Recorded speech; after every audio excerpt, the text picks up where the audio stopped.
Good afternoon or good morning, depending on where you are joining us from. Thank you for being here today. Welcome to our Innovation Thursdays, thinking outside the box when exploring innovations in maternal health. My name is Pia Hansen, and I am a member of the Maternal Health Learning and Innovation Center. And I am really excited to be able to moderate today's session with someone who I've been following for quite some time because she is just an amazing individual and doing a lot of very strong work, Miss Kay Matthews. Before we get started, we've been in the Zoom world for quite some time, and so I'm sure that you expect this. I have just a few level setting slides that my colleague Allison is going to help me with in the background. So just to let you know a little bit about who we are, what we're doing, why we're doing it, and then why we're so excited to chat with Kay today. So first, let me just start out by saying again, welcome, and then I'm going to ask if you would introduce yourselves in the chat. So we've got folks from all over that are going to be participating today and at various levels of maternal health interest and advocacy. So if you would just indulge us, please utilize the chat to type in your name, your organization, and then also where you're zooming in from today. I think that'll also help Kay give a sense of who she's actually going to be communicating with today. So thank you in advance for that. So next slide, please, and thank you. I see lots of folks chiming into the chat. We've got a short time together, and we're going to try to get a whole lot accomplished if we can. And today's going to be pretty informal, so we're going to hear from Kay and then have an opportunity for Q&A from the audience. And so first, I'm going to review our objectives. I'm going to provide just, again, a little bit of an overview about who the MHLIC, the Maternal Health Learning and Innovation Center is. I'm going to introduce Kay, turn it over to her, and then we'll have time for Q&A at the end. As far as the Q&A is concerned, you've got a couple of ways that you can do this. Feel free to chat your questions in at any time. Allison and I will be monitoring the chat, and so we'll make sure to hold those questions until the end. Also, once we get to the end, if you would like to come off of mute, come off of camera and ask your question yourself, just raise your hand and then we'll be sure to call on you. So we're hoping that while we'll have some slides from Kay and a presentation, we're hoping to utilize the end of the call for really a discussion. So this will be an opportunity to share and to learn from each other. So our objectives for today, we hope to first describe the maternal health issue that is addressed by the innovation that Kay is going to be chatting with us about. And then we're going to describe at least one feature that makes this particular approach innovative, particularly in the scope of maternal health. So with that, let me tell you a little bit about who we are, why we're doing this. So we are the Maternal Health Learning and Innovation Center. The work that we are doing is made possible by the Health Resources and Service Administration, our friends and colleagues over at MCHB through HRSA. Our mission is, you see it here on the screen, to foster collaboration and learning among diverse stakeholders to accelerate evidence-informed interventions, advancing equitable, we really do focus on that, maternal health outcomes through engagement, innovation, and policy. Hence, today we're going to be focusing specifically on innovation. And our vision is to be an exceptional national resource center for eliminating maternal health inequities and improving well-being for all families in the U.S. Our charge really is to build a nationally prominent resource center to house training and materials, online resources, and communities of practice for those that are maternal health advocates. We expedite the translation of knowledge to practice through training, technical assistance, and capacity building activities. So if you find yourself in a position where you could really utilize more capacity building for yourself, for your team, as it relates to maternal health, as it relates to maternal health policy or maternal health innovation, do please check out our website, reach out to us. We would love to be to provide some assistance to you. Again, our primary areas of focus are really innovative support or innovation support, policy, and engagement. And the way that we operate is really done through providing capacity building assistance. We serve as a collaborator and a connector. Oh, sorry, Allison, next slide, please. Thank you so much. A collaborator and a connector to, through, and between versus various individuals and organizations. We provide national leadership on maternal health, and we find, share, and develop needed resources to all of our maternal health advocates in the field. Our audience is, well, you actually. We service all maternal health practitioners, and then in addition to that, we also work with a subset of states and communities that are part of a HRSA funded program, which are our state MHI and our moms programs. I did mention MHLIC. We are located at UNC Chapel Hill, but we don't do this in isolation. We could not do this without the help of our partners. And so we work with various expert organizations, including the ones that you see on the screen. We're really working to combine the expertise of lots of partners. Many of these folks have expertise in rural health, policy, equity, community engagement, maternal health innovation, various State Department context, and also implementation of innovations. I just wanted to give a shout out to and express gratitude for our partners that help us with this work. And then finally, let me just share a little bit about why we're here today and why we're doing this.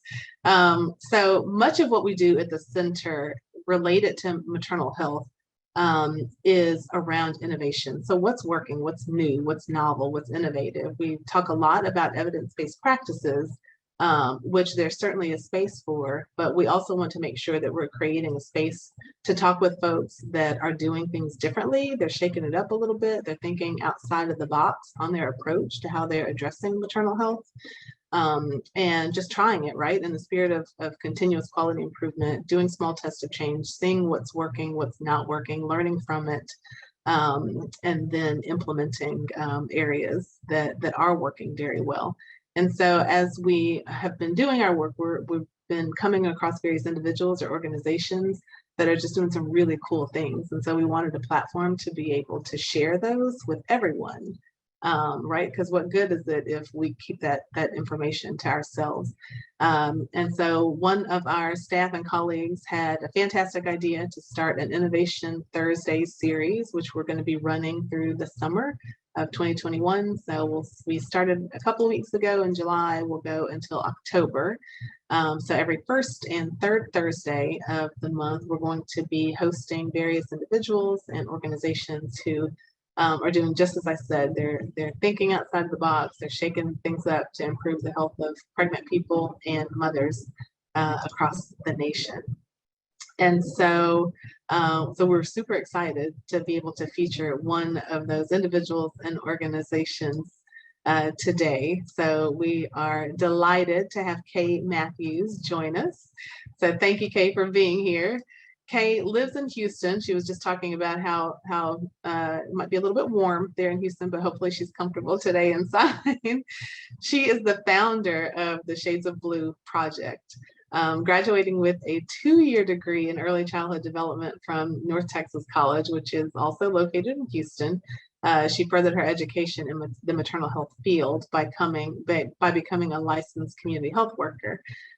She's received numerous awards from both her community and her peers. She's a busy lady as she is not only doing this work, but she sits on boards, various boards, and is partners with several national organizations. Somehow she also found time to write her very first bestseller, which is a self-help journal entitled 365 Days to Recovery, Finding Your Way Out of the Darkness, and an accompanying recovery state of mind daily journal. Kay is actively teaching and speaking to women of all ages to help them to better understand how important it is to advocate for themselves before, during, and after childbirth. And she's also helping them to realize that they have the ability to have successful birth outcomes and assuring that they know of the resources that are available to them, which pertains to maternal mental health. To Kay, this is the most important aspect of the work that she does within the community. And it's the motivation that she uses to continue educating the communities worldwide. So with that, Kay, I am going to turn it over to you to share a little bit more about the Shades of Blue project, what you're doing, how you're doing it, why you're doing it, why it's innovative, and anything else that you would like to share with our folks that are on the line. Thank you so much for that great introduction, Pia. I am super excited to be here again. Thank you for the invite. Again, Kay Matthews, Executive Director and founder of the Shades of Blue Project. I am based in Houston, Texas, but we do this work also on both local, national, and international platforms. Our focus is maternal mental health within communities of colors and actually bridging the gap that currently exists between maternal health and maternal mental health. So I'm excited to present today and definitely excited to get to the Q&A because presentations are great, but I think how we move forward and how we really make shift happen is by conversation. So a few slides about the work that we do and how we got here, and then I definitely would love to engage in the conversation today. So innovation in maternal and maternal mental health is what my presentation will focus on today. What is innovation from our lens? It is taking a past method of doing something and adding new ideas and concepts to increase and amplify the technique or message.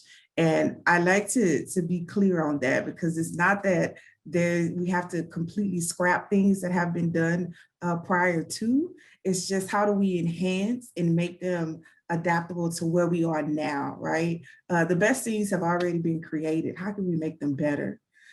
Is our real focus. So that's how we view innovation. Why is innovation in maternal mental health necessary right now? Numbers, we always want to see the statistics, right? 1 in 7 white women will experience postpartum depression. But when we think about it from the lens of women of color, it's 1 in 4. There's a huge gap there. 1 in 7 to 1 in 4, there's clearly an issue, right? So I always ask the question, why do you think there's such huge gaps in numbers? Because I always come from the community lens, because I am the community. My titles are titles, but I am the community. I am still boots on the ground and work with the women who walk through our doors on the daily. And these are their words as it pertains to what is happening either while having a baby in the postpartum period. These are their words. I would say take 30 seconds or so to really see how some of these things are in bold, meaning that we really, really hear this constant for at least the past 7 years. These have been constant. Funny how you can talk to different people, many different walks of life, and hear the exact same things.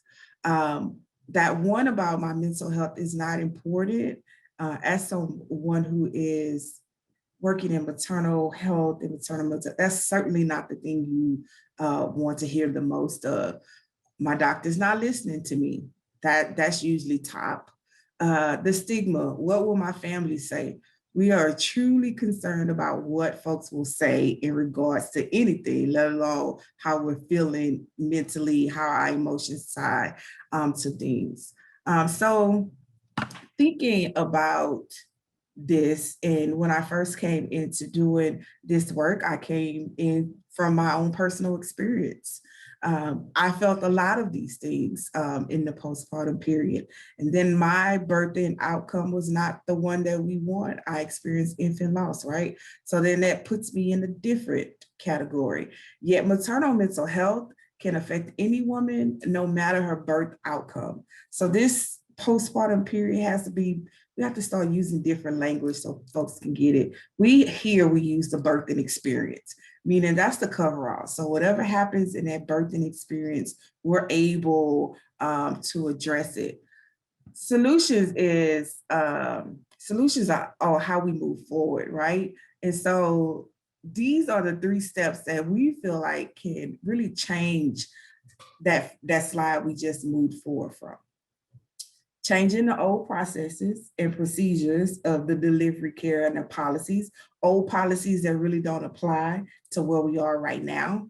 Addressing barriers within the current delivery care system. There's a lot of barriers and biases that exist. Addressing those issues. So we wouldn't know it's an issue. Oftentimes we don't know it's an issue until someone brings it up, right? We collectively know, if we're working in this field, we know the barriers, we know the biases and the things that exist. We cannot say that everybody should automatically know that, right? So what acknowledging that this exists and addressing it, we can't move forward. We're not delivering care that people really need for themselves. And then creating community-driven solutions to optimize care delivery. What that means in regular terms is working with the community, working with the very folks that we are out here serving. Their input is tremendously important. And so, again, solution driven. I've looked at postpartum depression collectively with so many folks. What I know for sure is traditional approaches don't work. I experienced them. Several folks have experienced them. When we are being specific about traditional approaches in this context to women of color, how are we served? What is the difference between our interaction versus someone who is not of color, right? What that looks like. What I'm going to show you is our solution, what we have created that is working within our communities and how we've been able to share that non-traditional approach with others, and keeping in mind that I come into this work from my own personal experience and wanting to see something different, wanting for folks to know that there are resources or someone is out there working and you're not just feeling like it's just you by yourself. So this is what we've created, which is called the Inspire method. This is a journaling method. One of the things that helped me in my recovery process was writing things down. We talk about the word a lot of times in mental health insanity, right? You're doing the same things over and over again, expecting different outcomes. It's that same way when you're experiencing a maternal mental health complication.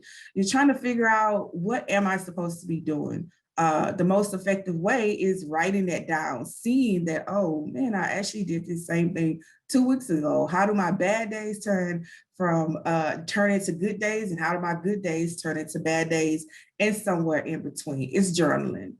I am a one-word person. I always start the year out with one word. And so when I created this method, what was one word I could do on a daily basis? And that was, I needed to learn to inspire myself. And the word inspire as a whole means to have energy, right? To move forward, to be able to go forward, right? And so it had to be more than just that one word too. It had to have meaning. And this is how we made the word inspire into an acronym. One of the hardest things you'll ever have to experience is asking somebody for help. So we gotta learn how to do that, right? Somebody has to give us those skills to be able to do that, to be able to involve others and what this process is going to look like. We use the word recovery because it is ongoing. It is something that even if it's 2 or 3 years down the line and you feel like, oh man, I just messed this whole thing up, I'm back to square one. Nope, no, you're not. If you're using the Inspire method, you get that. You understand like what that feels like is that, oh no, today I just had a bad day and tomorrow I'll get a new opportunity, right? Nourishment and exercise, what that looks like. It looks like something different for all of us, right? Spirituality and prayer, we have to acknowledge that specifically within cultures. We either have a spiritual life or a prayer life, right? We have to acknowledge religion as a whole, which can be kind of tricky. But we have to acknowledge it. Patience, we're not born with it. It's something that we learn over time, but we have to have some type of skill set in order to do that, right? Identify and initiate change. Along the way, we'll say change is going to happen. One thing I know for sure is change is the inevitable. It is going to happen with or without you. But when someone says, oh, you need to change this or you need to change that, maybe I need to identify something within myself before I can move forward in the changes that you want to see, right? So we got to identify the change that needs to happen. And that's how we're going to move through that process. Rest and relaxation. So often we do not get enough of that. Even when we go on vacation, we still find other things to do besides rest. We create agendas, we do all these different things. It's like you have to learn how to rest. And rest doesn't mean you have to take 2 or 3 weeks out. Sometimes rest is taking a 30-minute time frame out of the day to just do absolutely nothing, but hear yourself think. So that you can have that boost of energy that you need. That's why naps are so important. You know, when we were kids, we didn't want to take them naps, but as adults, we want them 30-minute naps to give us that boost and that energy throughout the day. So you need to know how to come up with techniques. What can you put into play to ensure that you're getting the rest and relaxation? And then the overall goal of the creating the Inspire method is to remove blame that we so often feel within that process. I know for me personally, within my birth story, it was my fault. What did I do? All of those different things. But once I got through that part of the process, how could I not have those feelings consume me on the daily? And it's that each day is the new day to start again. If I don't get through any of all of this and I wake up tomorrow, I get a new day to inspire myself. And it just becomes this way of life. It becomes the real proverbial taking life one day at a time. This is how we take life one day at a time. Learn to inspire ourselves using this method.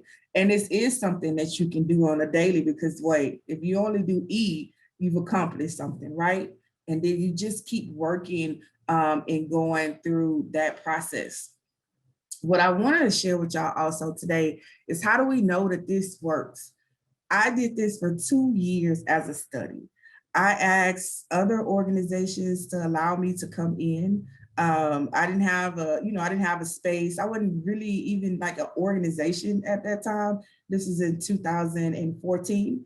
They allowed me to come in and facilitate support groups. Support groups wasn't like, oh yes, let's do it. No, it was like, are you sure people are gonna want to come? As you can see from our 2-year study, people came. We lived and breathed support group.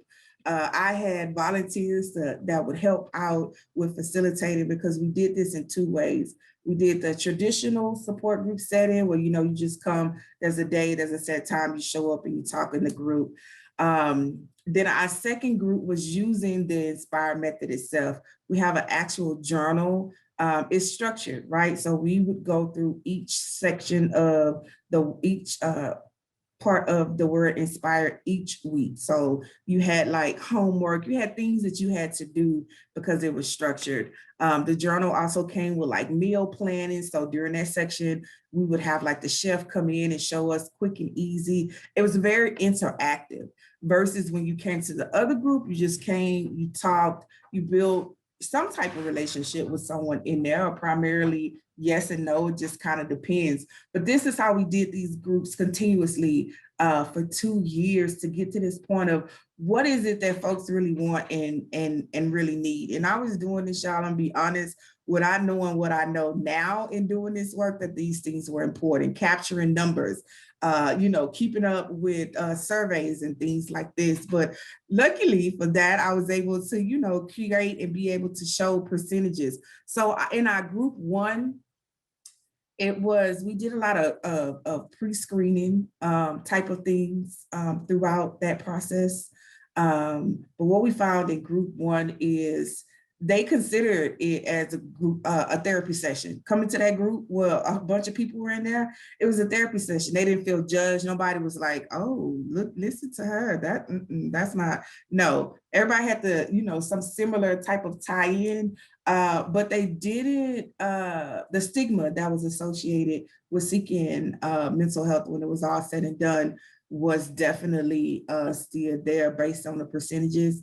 That stigma was rampant throughout that particular group. They wanted something different, but didn't necessarily, what you'll see in our group 2 findings, they didn't want that, but they definitely didn't want to feel like they were in a one-on-one where they had to tell all of their whole life story and be judged. It really was the judgment piece that overshadowed the entire thing. Now, group 2, who went through our structured journal program, actually expressed wanting to have the one-on-one counseling sessions, wanted to further explore what was uncovered in the conversations in the structured journal model, because there was a lot more in-depth conversations that were being had amongst the group.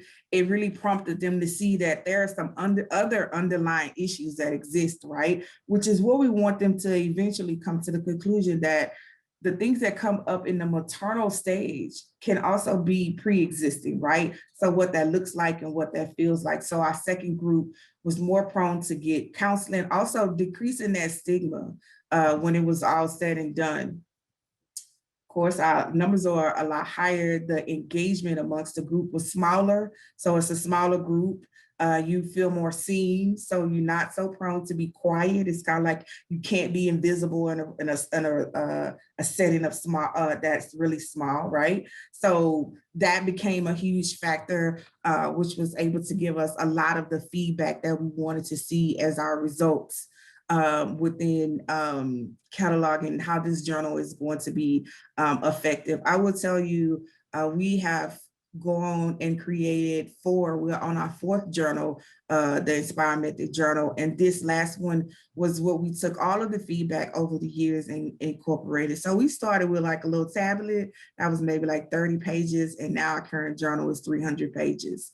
It is filled with positive affirmations, which was the key component that everyone said we need more reinforcement when we're not in group. What if we miss group? Like, how are we going to still feel like we're engaging? The journal includes meal planning, exercise plans, different religion phrases are in there. We also have, in addition to over the years, added an adult coloring book, right? Because we know that coloring is a mental stimulation for that. So it's in conjunction to all of this.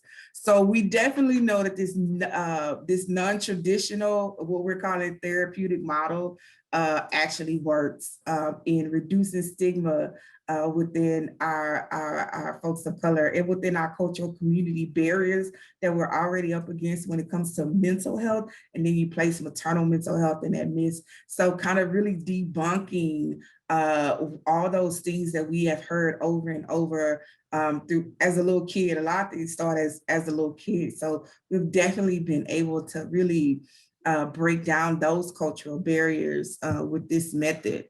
How have we been successful? I believe that when you find something, you share it. You don't keep it. You don't sit on it. It doesn't work that way. You got to share this with other people, because folks will say, well, what's working in the community? I'll be like, this is what we figured out. So you have to share what you've learned. I feel like this is a collective change for greater impact, meaning others need to know about this so we can start to implement it. And this is how we've been doing it. We've trained nonprofit organizations, organizers, community leaders. We contract with the Healthy Start program on a national level to train their grantees, training health professionals, everybody from the receptionist on down, because everybody needs to be able to, we promote using the Inspire method for yourself before you can implement it with others. It is something you have to believe in practice.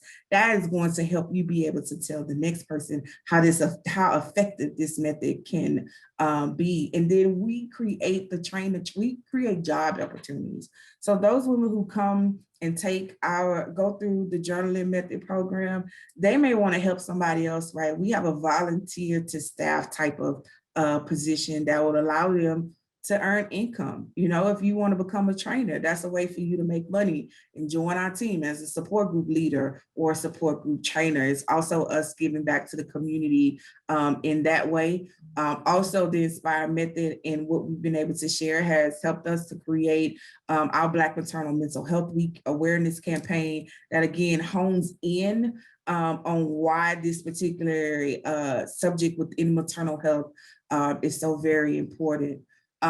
Policy, we definitely work in policy. I learned over time that nothing really moves without policy change. So what does that look like and how can we get involved in that? So we worked on the language that was drafted within the Momnibus that is currently out there, specifically on the Moms Matter Act, because it has in there about extending the care for 1 year postpartum, also funding Black-led organizations that are doing the work and making change happen. And then collectively working with both maternal and mental health organizations that can make this thing a priority, because that's what we are in this right now in this current climate. Is we need some shift to happen where we merge the two. So we're not saying maternal health and then maternal and mental health is what we'd like to see. That's the gap that we are working to bridge. And then what has been our biggest lesson learned? Our key takeaway is in 3 easy steps. I promise you, it's easy. Acknowledgement. I need to feel seen, right? Clients want to feel seen. Patients want to be seen, and that they're not just another number, just not, you know, a quota or whatever that looks like. You have to acknowledge. People want to be seen. Respect. Everyone wants to be respected. Even if you know more than that person, they don't always need to know that, right? They need to be given respect. Even if they're not respecting you and you're respecting them, call them on it. And so that you come to this mutual agreement, like, hey, I'm actually respecting you right now. Like, let's get on one accord. It's okay to have that type of conversation, but respect is key. And then support. Like, what you learn to do is support folks for what they need and not necessarily for what you want them to have. And the only way you're able to do that is by listening. Listening is encompassed in the acknowledgement piece, because folks will definitely tell you what they need, and then also what they want. It'll be a combination, and then you can help them maneuver through what it is you're possibly able to help them with, and then also be able to build a strong network so you can refer them to help them with the other things. That's the real way we look at holistic care, is being able to serve the whole person, and the whole person includes their family, anybody in their home. All of those things are encompassed in the acknowledged respect and support, because typically they are worried about everybody else before they are worried about themselves. And what I put here is about leading with compassion in every interaction, not, oh, I'm having a bad day, so today ain't the day you're going to get the positive, bright K. No, you don't have to bring that all the time in every situation, so that, again, we don't ever know what somebody is going through, and vice versa. They might not know what I'm going through, but as the person that has stepped into this role as the resource giver, I have to be just that, right? So this has been our biggest takeaway throughout this whole process, is learning to acknowledge and let people know that we see you. We do, I promise you. So then respecting what that looks like and what that feels like, and then supporting them again in a way that they need, and not just in a way that we want to support them. And then this is us. I always like to include like real pictures of us doing this work, and why it is so, this is just a few, but why it's just so important, the work that we are doing and continuing to build upon in this space. And certainly I have to plug Black Maternal Mental Health Week is starting next week, which is turning out to be great. It gets greater every year. And so I will now stop talking and do Q&A. Okay, this has been phenomenal. Thank you. Just so let me stop first and just remind folks to feel free to chat your questions in. I also put in the chat that if you want, you can send it directly to me anonymously, and then I can ask on your behalf. So I've got a couple of those that I've got to take advantage of. So we have lots of questions that I have to get to. We're going to see how many we can get to. If you'd also like to come off of mute or turn your camera on, feel free to raise your hand and we'll call on you. But before I launch into the Q&A, Kay, can you tell us just a little bit more about what Black Maternal Health Week is, what to expect, and where folks can go to get more information? Yes, so Black Maternal Mental Health Week, we created it simply to bring awareness and, again, bridging gaps, having conversations around everything that encompasses the birthing experience. So that's policy, definitely policy. Again, nothing moves forward without it. Having the conversations around all birthing experiences in that, because typically we are, in some ways we are addressing what has happened to women, but we are the birthing person, but we are not addressing how they feel about what has happened to them. So having those conversations throughout that week is most important. Again, awareness is the key. We got a great lineup this year. We're actually doing a webinar that is called The State of Black Maternal Mental Health. And the focus of that is bringing folks to the table who are my word for the year 2021 was accountability. How can we be accountable for making sure that we are including mental health in the services that we are offering? So coming together for that collective, we are here and we are going to do, we're going to either do better or we're going to do more. But what does that conversation look like for others so that they can follow the lead? We got some fun stuff in there too. It's not all heavy. We are having a DJ happy hour that will allow us to raise funds. A lot of the work that we do, one of the biggest pieces is being able to pay for counseling sessions for our clients. So making sure that we have that going. And we do have celebrity DJ Spinderella, who is going to lead the mental health DJ, her and her daughter. So it's a mother-daughter combination. So yeah, no, we have some good stuff that will be going on the entire week. And we are looking forward to our ambassadors are also hosting events in other cities and states as well. So yeah. That's very exciting. Thank you. And I see that we have in the chat, yes, we posted the link.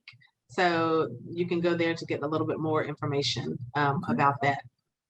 Okay, I am going to launch into some of these questions. So this is going to be good stuff. I'm going to try to get to as many of them as I can, y'all. Do please keep them coming.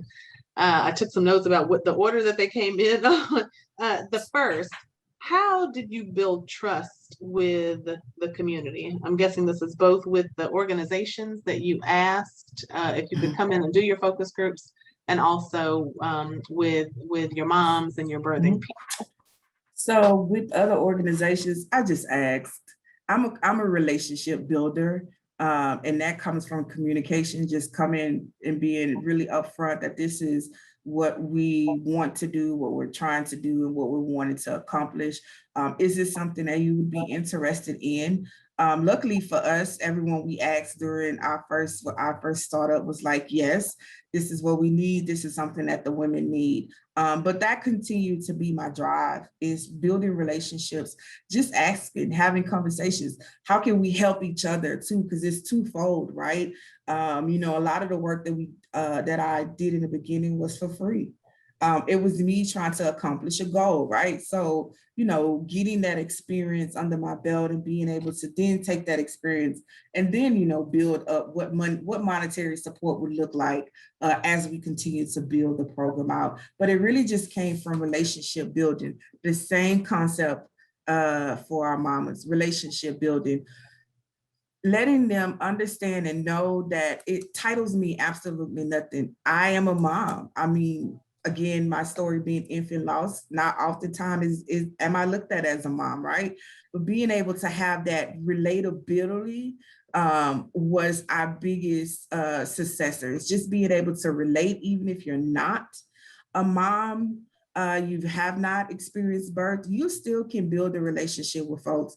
There's so many people that just be looking for the outlet to be able to talk, and then trust that what I am sharing with you won't go any further than between you and I. So that's what trust comes in, is that I feel comfortable with being able to share with you, and nobody else will know what has happened in this conversation but you and I. Thank you for that. All right, our next question. Can you share where the groups took place? Were these FQHCs or hospitals or health department? Oh, I see you shaking your head. Not when I first started. No, of course not. I knew nothing about these terms and these places. No, I started within nonprofit organizations. So I had the first, my first group. I love them so much. My first group was a referral from organizer that I work with. She worked with them and she says, I think they need a support group. And I was like, well, let me see if they'll let me, do my pilot project over there. And yes, and all of the women in that group were Hispanic. They had one person who spoke English that would be able to translate for the whole group. They continued to bring me back until I had to stop, because I was like, wait, this, like, I have to be able to have others in it. So I had to stop, but I was there for a year. And language wasn't a barrier. It was the connection that we had, and this one person being a translator that could tell them what it was I was saying, and building that relationship that I was always going to show up. If they were going to show up, I was going to show up, right? That was the other piece too, is them knowing that I'm here. Like, if nobody shows up, I'm here from the time in which I have been allocated to be here. That's another piece too. Support groups can start out slow and nobody may come, but we're there because this is the time that we committed to be there, right? And so it was like a buildup for us, but I knew nothing about clinics and things like that. It was just simply me having conversations with folks that I knew that would be like, hey, go over here and ask this place if they'll let you do it. And the places that we started out with was within nonprofit organizations. I found it actually very difficult to get into medicalized centered care for many, many years, which is why I became a licensed community health worker. That was actually my validation into this space, was by becoming a community health worker. Wow. Okay. Mm-hmm. All right. Let me see. So related kind of to the question that you just answered, as she's asking, as a woman of color that has no children and no ability to relate to birth experiences and birth outcomes, how can I create a support group with a trusting environment? Because it can be tricky to build trust when you quote unquote, you don't know what I've been through or what we've been through. So what advice would you give to that person? So the Inspire method would be a great way. It's about an experience. It has not being someone who has actually birthed someone does not stop you from being able to relate and offer trust in a trusting environment. Again, you don't have to relate. That oftentimes does not come up in our Inspire method groups, being able to necessarily relate, or the mindset around you don't know how I feel, or I've been through what you've been through kind of thing. Nobody's been through what anybody's been through. Everything is similar, but not the same, right? And so not actually experiencing or having given birth does not exempt you from being a great leader. It does not. What you learn, though, is how different it is for someone who is a parent versus someone who is not, what that looks like and what that feels like. You actually start to relate to them a lot more, lending more understanding to the situation, but you don't have to necessarily have given birth to be able to host a support group. I see it done all the time. They are just looking for a safe space that is a trusting environment. Indeed. Thank you. Mm-hmm. All right, I'm gonna keep going if that's okay. If you're good, all right, let's do it. She's saying this is a fantastic, a great presentation. She's wondering if you could share a little bit more about what it was like for you to start something new like the Inspire method. Did you get any pushback? All the pushback. Yep. All the pushback. Again, I am completely honest with y'all. This was not my life inspiration, was to be a maternal mental health advocate and executive director. I took my experience, which was not good, and wanted to see something different for other folks, is how I got here. Yes, when something is new and people don't know what it is, they like, that's a no-go.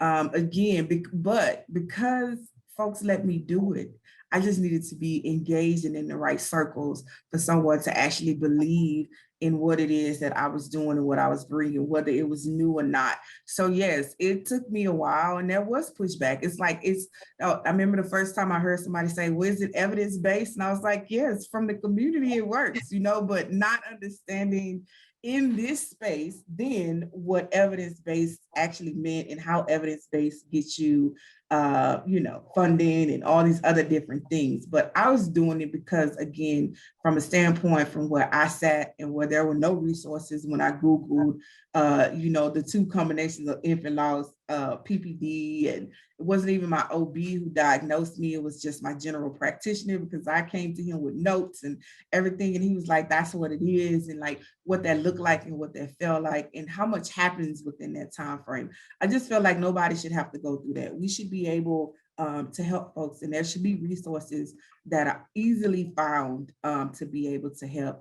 But it was an experience, a learning experience that I'm very grateful for, because without it, we actually would not have gone any further than where we are when we first started, without that pushback of what we needed to do more of, or what way things needed to be structured.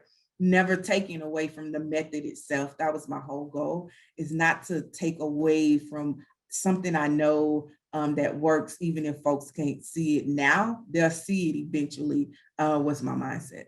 Okay. Let me ask a different kind of question about the way things are structured. So I'm sure you know a COVID question was going to come up. Can you share if you have any experience providing support groups virtually? So of course, she's saying COVID made this very pressing. She also knows that getting out and about can be tricky for new moms. So when COVID happened, I feel like I knew about COVID before it became a national, like this big pandemic. I was in DC in January, and everybody that traveled got so sick. Like we got extremely sick. We didn't know what it was. Some of us got way more sicker than others. So that was late January. By the time we got into mid-February, it was like, yeah, something's happening. And then March seems like the whole world just stopped, right? Our in-person interaction stopped, everything stopped. Luckily for us, we were already transitioning to an online platform. So y'all, throughout the entire pandemic, I worked the entire time. We had 4 support groups going via Zoom, virtual support groups. So we have 4 support groups now that are led by others. But during the first start of support groups online, it was all me. I speak a little Espanol, muy poquito. I had I had an assistant who would help facilitate the Spanish speaking support group. We have a postpartum, prenatal and postpartum support group, infant loss, of course. And then the teen moms. So we, during the pandemic, were able to build our online presence, courtesy of the pandemic, because we could no longer do those things in person. And so we sprang into action and got them up and going via Zoom. So we never skipped a beat, to be honest with you. We had maybe about a 3-week downtime, and one of those was an extra week from the 2 weeks we take as a break every 6 weeks anyway. So we had literally about a week of downtime before our support groups were up and running online. So it was a strange time, not seeing people's faces, not actually even having folks talk without being on mute, basically talking and interacting via the chat. So that's what support groups look like in the thick of COVID, up until we got maybe like in the latter part of the year. We sent a lot of, I know the USPS services loved us, not really. We still sent out our care packages. So lots of mailing went out. So folks still had their journals and their coloring books. for when support groups would start. So we really worked the entire pandemic. It wasn't until we got into 2021, it was like all came down on all of us and we had to literally take time off to just realize that we did a lot of work in 2020 around supporting mamas in their mental health. And just, it's a good thing though, because now we're able to serve in other cities and states without being there. That's the plus and the bonus side to that. But nope, we were still moving forward through the support group world, even during the pandemic. That's inspiring and great to hear. There's a question that I do want to try to get to about how you were able to break down some silos, but related to that, I've got two hopefully quick questions. Okay. One is how are moms and birthing people finding you? And then two, how did you create a support group specifically for women of color without saying it's mainly for women of color? So how do they find us? Referrals. Okay. You know, we're connected with so many folks, and then a lot of the local systems as well. I use like 211, for instance, here refers us a lot. We have like a profile, but it's typically word of mouth, or the moms will tell other moms about us, or, you know, a sister, brother. There are times where we have cousins and sisters and aunts in the same support groups. So it's literally word of mouth. And then in regards to how do you start a support group that is specific to women of color, you start a support group that says it's specifically for women of color, and that's okay. It's completely okay. I promise you. It has not stopped anybody from showing up and receiving services from us, and everybody who walks through our door is not a woman of color. We are intentional with what we do, right? And how are we intentional? How do we explain that? Is that women of color are a population that go underserved, underdiagnosed. And so that is why they're at the forefront, because what happens is those that are going, that are typically underserved, that starts to trickle down to other populations, right? We got to stop this thing where we are right now before it starts to affect others. That's how we do that. You just have to be intentional. It's intentional that we have a population of folks that are not being diagnosed or underserved. That's it. Just have to be honest about it. And that's okay. It's completely okay. All right, thank you for that. I'm gonna see if I can get us to two more. I know at some point in here, one of my colleagues is gonna put up the evaluation question, but I'm gonna keep going until that happens. So she says that she really appreciates how you talked about how sometimes individuals identified mental health issues that had roots or showed up before their pregnancy, and they may not have recognized it until the support group. So what advice do you have for breaking down silos and offering support at any stage of life? And she says she feels like we're hearing more about preconception health, the importance of preconception health, but she always just wants to hear about physical health also. So what advice do you have about how to break down the silos and offer support at any stage, whether you're preconception, whether you're pregnant, whether you're postpartum? It's the conversations. It's having all of those conversations, right? What I know is that we'll always leave something out of the conversation, right? It's trying to be as inclusive as possible. So that you are addressing that. And the only reason why we get silos is because we always think we have the best, greatest next thing, right?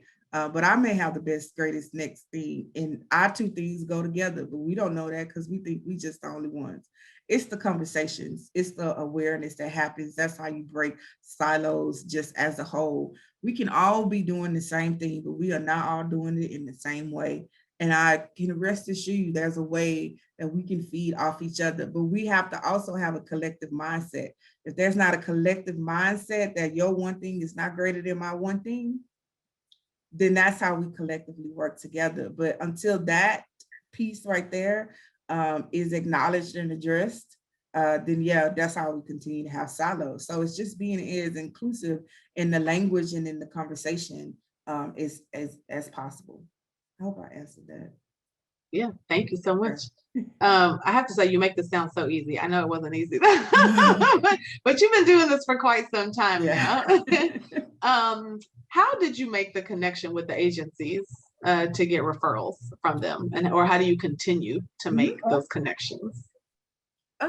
It's still the word of mouth. It's I know for here locally, I work with a lot of small organizations that are connected here and there, and they may have solutions. I call being connected in networks as a solution, and being able to get those referrals. That's an agency solution, right?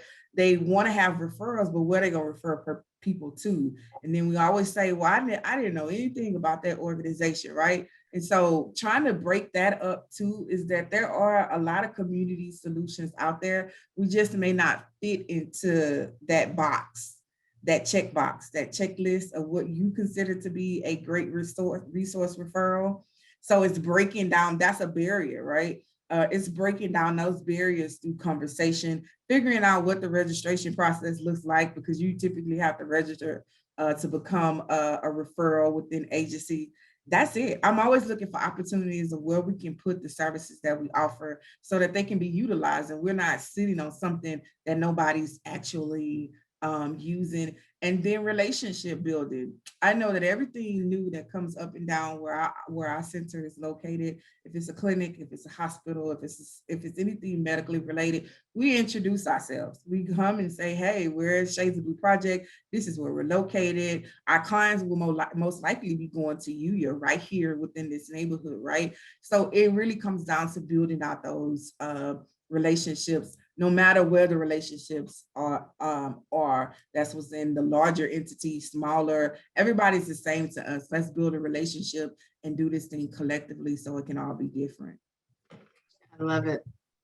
Can you share a little bit more about what's next for the Shades of Blue Project? Next? Yes, so next. I'm sure you're doing things now that you never even imagined that you would be doing a few years ago. So next Wednesday, we're actually having the grand opening of our maternal and mental health center.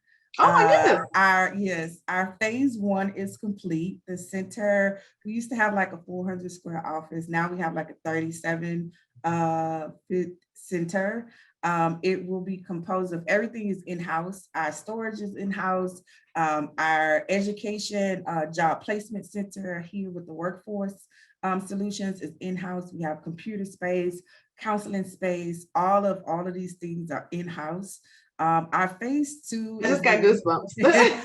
Our phase 2 is what we will be showing folks. Our vision is to create a community clinic that is both non-clinical and clinical, so two-sided. So that space is 6,000 square foot. It's in the same vicinity. We're on the first floor. The community clinic will be on the 4th. Just creating a place where folks can come and feel like they have and can get what they need, and that care just looks different. So really being what it is we talk about when we talk about solutions, we do presentations like this, we're actually implementing those things into our everyday existence. So we are exactly who we say we are, and we are the community. Hey, you are so inspiring. Congratulations. Thank you so much for your presentation today. Yes. Thank you for all you're doing for moms and for families, all that you're going to continue to do well into the future. For folks that have to hop off and we only have about a minute left, I'm going to ask that you do please complete the evaluation. We have it there in the chat. We really do use the evaluation and the feedback to find out more about what worked well, what you want to hear about, what we can be doing differently and better. So do please take a moment for that. Okay, this is, oh, thank you, Allison, for this is just thanks from our team here at the MHLIC. We're so inspired by the work you do. I hate to use your own words back on you, but I got goosebumps just listening to you talk about everything that you're doing. Your enthusiasm and your passion really radiates through the screen. So we can't thank you enough. For folks that want to learn more about the activities next week, they can go to your website. Is that correct? Yes, that is correct. Okay. All right. Fantastic. Project.org. Fantastic. Well, thank you again. This has been wonderful. We hope it's been value add for everyone, that you'll take a little bit of what Kay said and implement this into your own projects, and that you will be in touch with her for questions and advice to inform your own work. And so with that, I'm going to invite everyone to Our next Innovation Thursdays, which will be in about 2 weeks. I think it's August 5th. Of course, I don't have my calendar pulled up in front of me. You can get more information though at the MHLIC website. So to register for that, we have the link there in the chat. So we look forward to seeing you there also. Oh, and thank you. We're going to be speaking with Natasha Davis from the Perinatal Health Equity Foundation. So with that, I'm going to release you back to have a fabulous day. Onward and upward. Thank you again. Thanks, Kay. Yes, thank you. Bye, everyone.